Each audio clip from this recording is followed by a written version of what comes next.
Hey, good evening, everybody. Welcome to Wizards Outlook. Joined as always, we got Raymond Lyons, Cardo W. Jr., Wilson Tarpe Jr. The Wizards have been struggling in terms of beating the Spurs in San Antonio for 20 plus years, and it did not end tonight. We're going to get to what both Ray and Cardell think about tonight's game, which is a little bit quick word from my folks over at Oops and Oz. As always, try Oops and Oz family meal tonight. 4 entrees, just 3 large sides, $4.95. Order now at Oops and Oz. Get over to oozandeyes.com and see the menu, hours, and more. Again, 4th Georgia Avenue location today.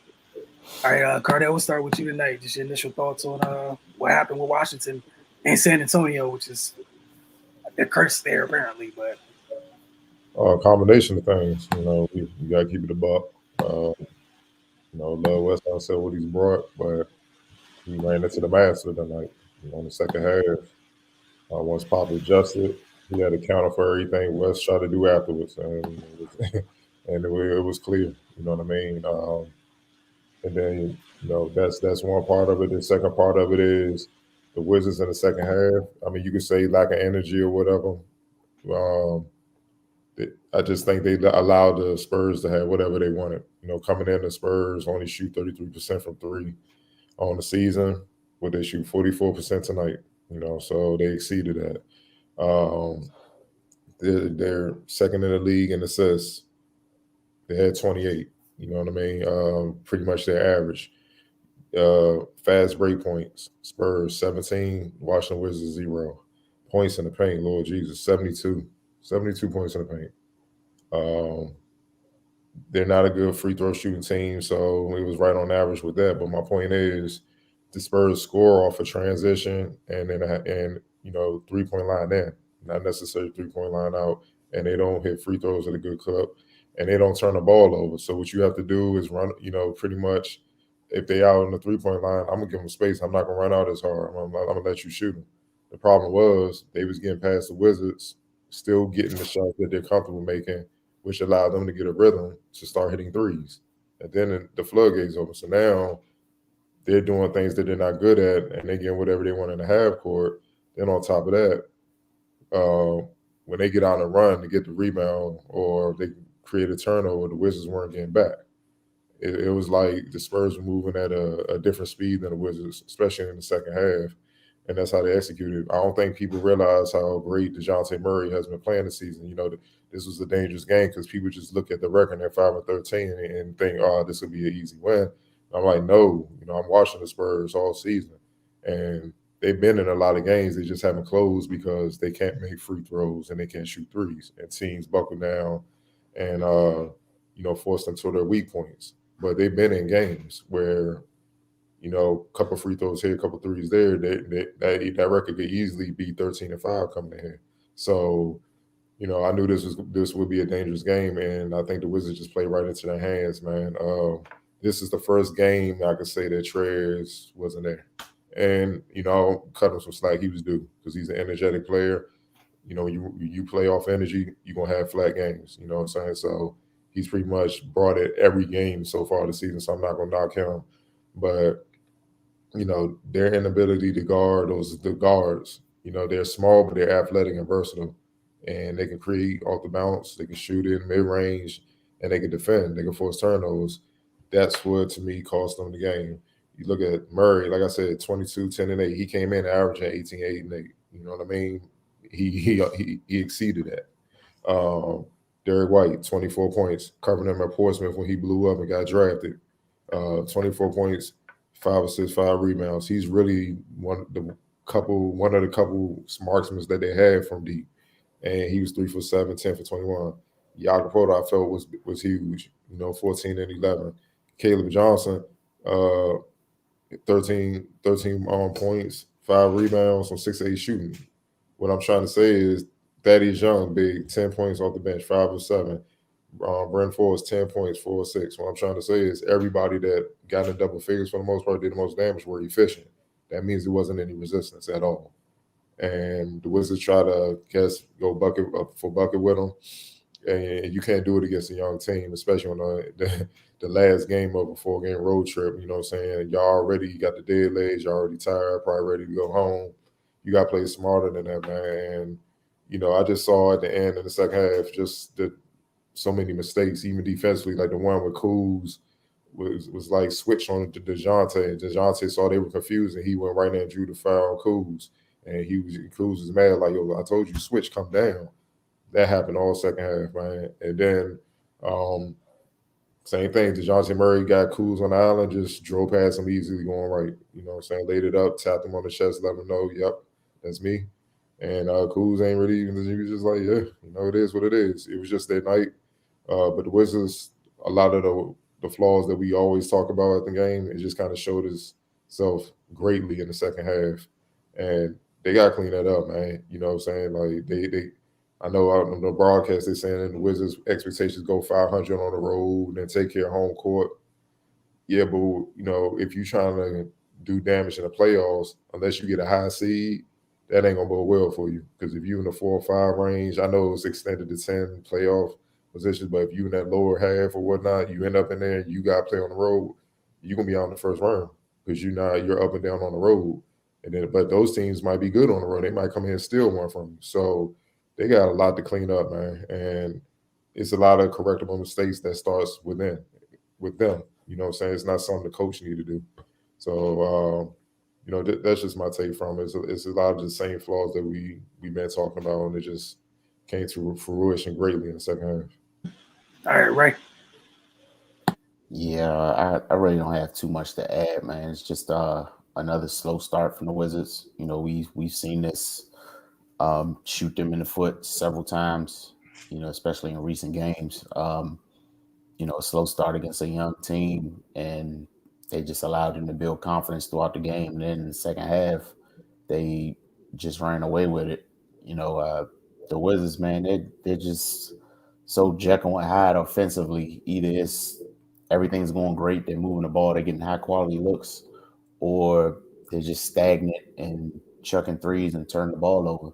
They didn't have a lot of turnovers tonight, but they weren't efficient at all. They shot a lot of threes, and again they weren't making them. So they gotta figure themselves out and find a way to be more consistent. On that end, the Spurs, man, they went into the locker room at halftime and came out, on fire. Derrick White, he basically put the game away in the third quarter. That was huge for him, and what nothing Wizards could do. You know, uh, everything the Wizards do well was pretty much absent this game, and that's why we get the final result that we got. Like Cardell said, man, the Spurs, they're a young team, but they're talented. A couple balls bounce a couple different ways, and their record it looks totally different. But yeah, man, they out hustled the Wizards, they out executed them. They made shots, and they looked like they just had them flustered, man. And that's for a veteran team, these type of showings are unacceptable. It's one thing if they're just once in every blue moon, but every loss looks identical for the Wizards. So that lets me know that these things are they habit forming, and they got to find a way to stop before it gets out of hand. And then as time goes on, the scouting report's gonna catch up. People want to know what your weaknesses are, and if your weaknesses are glaring and it's clear that once the other team starts to prey on them that you really can't recover, then your life is going to get exceedingly difficult. Especially as the season draws on. So I don't know, man. They gotta they gotta clean this stuff up because it's like I said, it's starting to become a pattern, and it is, and people are going to notice. And then especially like the regular season, sometimes it doesn't catch up to you that much because you're pretty much playing a different team every night. But once you get into the playoffs, we got to see the same team, and they're just going to dissect you and pick you apart, and that's going to be an issue. Like we keep saying, they can be a second round team, and then if they maximize their potential, they can extend past that. But if they can catch somebody in the first round and get out of here if they if they don't find a way to be more consistent. So they 2-2 on a road trip. It's not the end of the world, but I mean it could have been better, man. They put up 2 stinkers, and and it hurt them. Yeah, I don't have that much. That third quarter was everything. Like you guys both mentioned, Spurs came out of halftime and decided it was their game, and they took it. Like you mentioned, DeJounte controlled this one. Thought he played a great game, but it felt like any perimeter player on the Spurs was able to get to the paint whenever they wanted to, on their terms. And I thought I always say his name wrong, but Podol, sorry, I would have pronounced his name. I thought he just did a good enough job of just keeping Gaff occupied, because what they've got away at times is they've gotten beat out there, but Gaff's been acting a fool as of late, turning people away. Podol's just kept them occupied, sealed them, kept the body on them. And if he can't help it, you're offering little to no resistance. Yeah. And DeJounte, again, like Cardell said, people that don't watch him too often, he's been a problem. That floater been part of his game. The boy get in the paint. He's dumb comfortable. He's a big guard. Honestly, they got a ton of big guards over there playing different positions. Like you mentioned, Keldon Johnson, Derrick White, different athletic profiles. But one thing that's they're all comfortable with, they get 2 feet in the paint. You're seeing different types of array of floaters. And if you're not physically ready to deal with them, they're fine dropping a shoulder into your chest and going up and get into the line. We just watched them take over. So that's all it was for me. And my only concern is, I know some people like, Spurs, the last game of road trip, yada, yada, yada. That's great. The next team you play is Minnesota, I believe. They kind of been on one as of late. Again, another team that people don't pay too much attention to. That's another set of guards coming in. That's D'Lo and Ant. You have to deal with, not to mention with Cat. And we've been talking about it little by little through this point in the season, like the perimeter players of Washington. Like, it's great that Gaff's down there. Y'all have to take some pride and defend. And tonight, man, it was open season. Everybody was in the paint. All of them. Like Ian. And again, shout out to my man Jacob Podol. He did what he's supposed to do as a big. Hey, look, you and me, Gaff, we're gonna sit right here and watch my teammates come down here and do stuff. You're the only one that can do something. And Lord knows, if you do leave me to go contest, your teammate's not about to box me out. I felt bad a couple of times. Gaff went to go protect his teammates. Podol's left on offensive boards all by himself. And that's another one of them dudes you don't pay attention to the Spurs at all. He's progressively gotten better. He's a solid big, better each and every season. And look, man, shout out to the Spurs tonight. And they kept this streak. It's a horrific streak for Washington, man. We talk 22 years. Bro. So no matter what's going on in life, no matter where you are in life as the Wizards, you go down to San Antonio, just chalk up an L. 22 years. Bro, we had let that sink in. Bro. What was that? 15, so 2000, no, 99, 2000. Juwan Howell and the boys are still down. I was underclassmen in high school. Raj Strickland on Damn, man. Yeah. And I get it. They had all guys do is say one name, Tim Duncan. So he was the reason for a lot of years, and ain't no W's coming. But damn, bro, it's just, and this was the game to chill up, change all that, man. But pop the master, dog. He's just, but like 72 points in the paint, bro. You know what? That's no defense, bro. That's, like I said, a couple coaches I played for. That's when the next practice will be life threatening. You just walking around campus, it's like, your father gonna whoop your ass after school, and it's just the longest day ever. That's the type of feeling you have, man, because that's horrible. That's pride right there. I don't care how tired you are. I was like, all right, dog. It may go on for a quarter or a half, like third quarter, fourth. All right, we're gonna cut this out, dog. This is ridiculous. This is a layup drill, but they didn't stop it. And the crazy part, somebody like Keldon Johnson, 6'8" from the floor, he didn't go to the free throw line. Just to talk about how unbothered folks were. Pirtle got fouled. He got fouled 3 times. He missed all 3 free throws. Still went 7-11 from the floor. And he's not out there stretching the floor. You know where he's going to be at all times. He's down there. It was bad, man. It was bad. DeJounte took the most trips to the line. Thad Young had 10. He didn't take a 3 or a free throw. Because they moved the ball. They stress your defense by making you work and move around, man. You gotta be on point. You gotta be on the string. And the Wizards, we all know, man. If you get a court out now on the string, you're lucky. Recently, and I'm just being real, So that's why they're second in assists, man. They move the ball. They make the extra pass. Hell, they make the extra pass, and that stretches most defense. And we know 90% of the league don't even want to play defense as is. So when you do that, you're gonna get a good shot. And that's why I say they always are in games. They don't turn the ball over. They may not hit a lot good free throw percentage, but they're not putting you on the line either. So they're not really beating themselves. It's just them closing out games. It's something they have to figure out. But that's what happens with a young team. But the things I'm mentioning is it's just a direct result of great coaching, great preparation, and stuff like that. You know what I mean? So we see a lot of other young teams, they're extreme high or extreme low.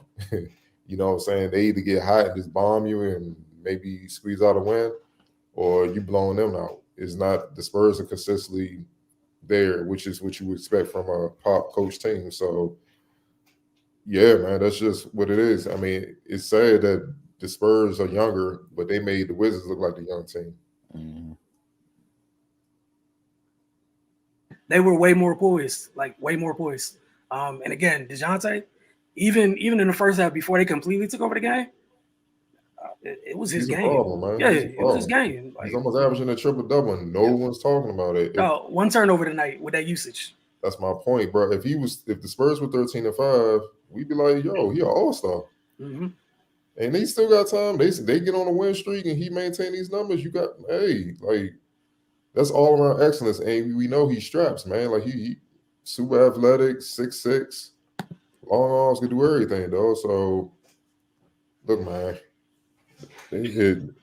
they're a problem, man. They just close out some games. They be up in that mix, So.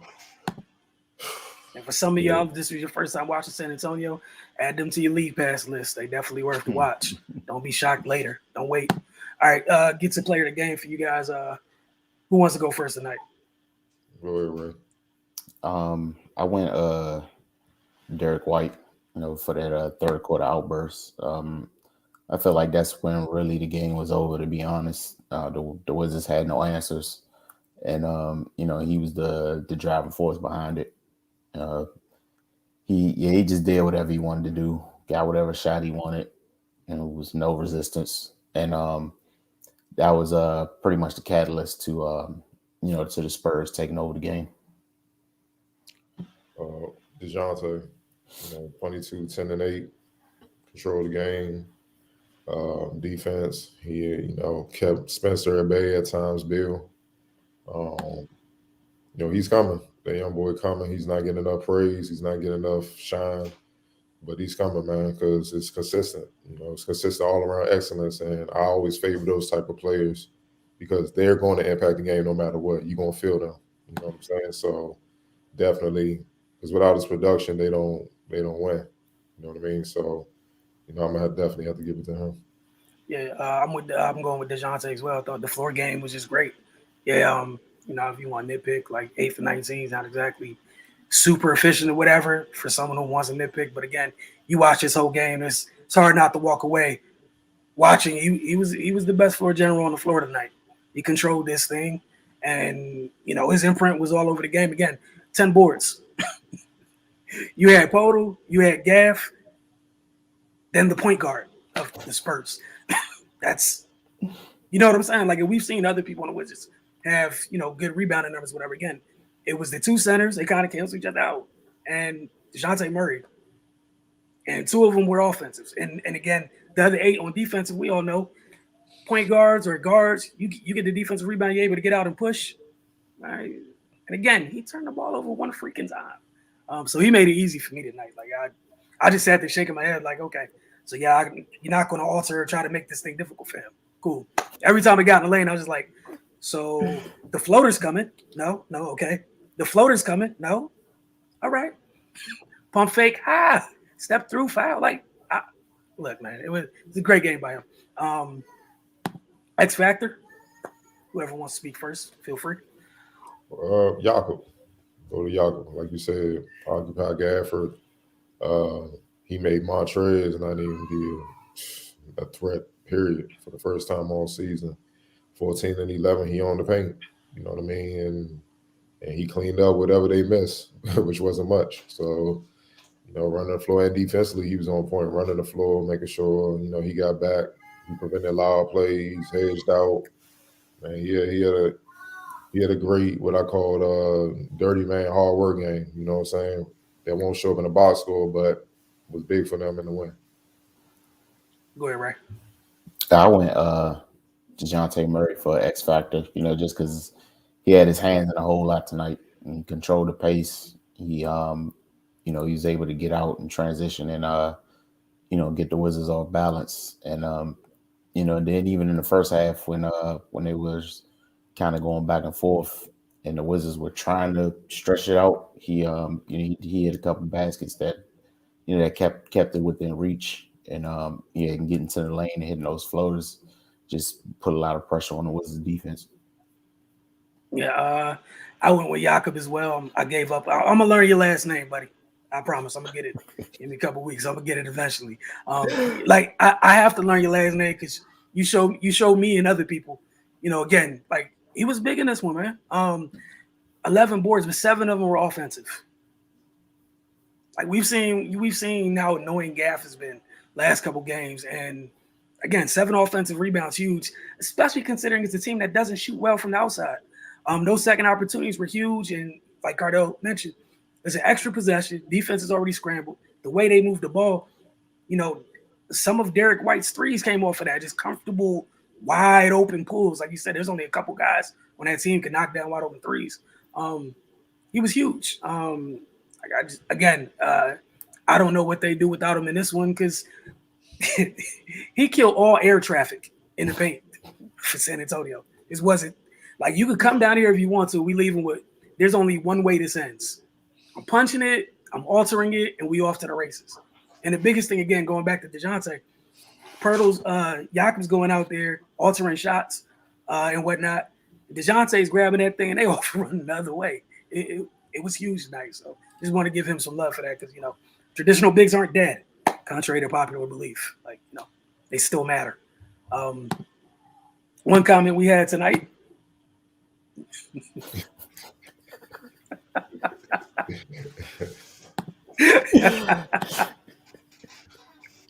I think that's the nicest thing to say about the Wizards. Bro, what I'm so worried about is you can't let this drag into Wednesday's game. Ant and D-Lo aren't playing right now. And again, we're talking about, I'm not knocking some of the guards on, the Spurs physically, but if you're going to let all them get into the paint, Ant, that thing's finished. It's ending a different way. It's not floaters. And then you got to deal with Cat. You need to get your stuff together. Like Cardell said, you need to defend with some type of pride, man. It's ridiculous. And it could get, man, just mess around and don't take care of business defensively against the Wolves and let me know how it goes. And again, they're streaking right now for people that don't watch them at all. Yeah, man. We've been covering this. This is our 6th season. So we've seen some strong starts get ugly and the season go the other way. And then it gets ugly in DC. So they're going to make Ted have to get a refund and renegotiate some extensions he just gave out. And they can go quick. Because, see, they ain't really got a couple dogs. They got the Bucks when they were wounded or something like that. But they ain't really played the dogs yet. And they coming. So these type of games against the mediocre bottom feeder teams, you got to get these W's, man. Mm-hmm. Because it's going to get real soon. And, they keep playing like this against the real teams, man. Like I said, I'm looking at Golden State though. They a couple times they've been down at the half. They come out and they back on their third quarter run, John Wick mode with stuff. You know what I'm saying? It don't. That's it. The game over. You know what I'm saying? So they gotta have that sense of urgency, man. And right now they've been saying talking a good game of post game and interviews and stuff. You gotta see them more often, man. Yeah, and the thing I've always said from day one, I'm keep saying it, they're a second round team if they defend. They're not defending. So they're looking like a 500 team. And 500 teams either don't make the playoffs or they get bounced quick in the first round. So they need to decide what it's going to be. Yeah, just to throw this out there for folks.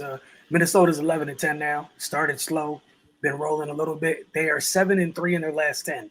Currently on a 2-game win streak. Again, you can take them lightly if you want. That's your business, not mine. Yeah. Trying to figure it out. Yeah, they come in here like feeling great right now. And that backcourt's starting to mesh. Like youngsters growing up a little bit, and like Cat's still Cat. Someone's glad to deal with that. Like, and when he's not bitching. So yeah, when he's not, you got that little soft streak in him. So you got to just hoop. But he's still skilled and talented, man. You know what I'm saying? So, but I'd always expect Trez to be back to Trez, man. Because this wasn't him, and they need him to be him, as you can see. Oh man, we want to thank you guys for hanging with us tonight. We will get with you guys on Wednesday. It's Wednesday and Friday that we will see you after the Wizards games. As always, give us like 10 to 15 minutes after the games end, and we'll see you guys then. Have a great one. Don't forget to get over to thefocustv.com.